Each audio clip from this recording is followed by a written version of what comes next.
కొన్నిసార్లు కొంతమంది ఫ్రెండ్స్ కి బాగా చెప్పడం లిటరల్లీ చాలా కష్టం బ్రో. హలో గైస్, ఈ రోజు అయితే December 16 అన్నమాట. మా MSc first year first sem ఎంటమ్ ఎగ్జామ్స్ సక్సెస్ఫుల్ గా అయితే అయిపోయినాయి అనమాట.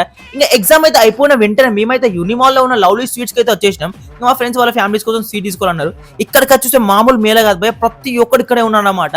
ఇంకా సక్సెస్ఫుల్లీ 1 hour కష్టపడిన తర్వాత మాకైతే స్వీట్స్ అయితే చేతికి వచ్చినాయి అనమాట. అవి తీసుకొని రూమ్ కి అయితే వెళ్ళినాం. ఇక్కడికి వచ్చి చాలా పెండింగ్ వర్క్ ఉందని అదంతా కంప్లీట్ చేసుకొని లగేజ్ అయితే ప్యాక్ చేసుకొని ఆటో కాల్ చేసి ఆటో తీసుకుని అయితే రైల్వే స్టేషన్ అయితే వీళ్ళైతే స్టార్ట్ అయిపోయారు. వీళ్ళలాగే చూస్తే వీళ్ళు ఇంటికి 20 days కి పోతున్నారు, లేకపోతే 2 years కి పోతున్నారు, అస్సలు అర్థం కాలే. ది గర్ల్స్ సర్లే వదిలేండి. ఇంకా తమిళ గ్యాంగ్ కూడా వీళ్ళతోనే ఢిల్లీ వరకు అయితే పోతుంది. ఇంకా అక్కడ నుంచి తమిళనాడు ట్రైన్ తీసుకోవడం అదంతా రొటీన్. ఓకే, ఇంకా ఫైనల్ అయితే ఇక్కడ ముచ్చడైందంటే ట్రైన్ అయితే అసలు 15 to 20 minutes డిలే బ్రో, చాలా కష్టం. ఇంకా ఫైనల్ ఏంటంటే వీళ్ళైతే ట్రైన్ కోసం వెయిట్ చేసిన తర్వాత ట్రైన్ అయితే వచ్చేసింది. ఇంకా few persons become literally emotional అనమాట. సర్లే అప్పుడప్పుడు జరుగుతూ ఉంటాయి, 20 days కదా అయిపోతాయి ఇట్లా. ఇంకా మేమైతే నేను మిలన్ గార్డెన్ సురేంద్ర అయితే సక్సెస్ఫుల్గా అక్కడ నుంచి అయితే వెళ్ళిపోయినాం. మేము కూడా ఇంటికి పోతాం. బాయ్.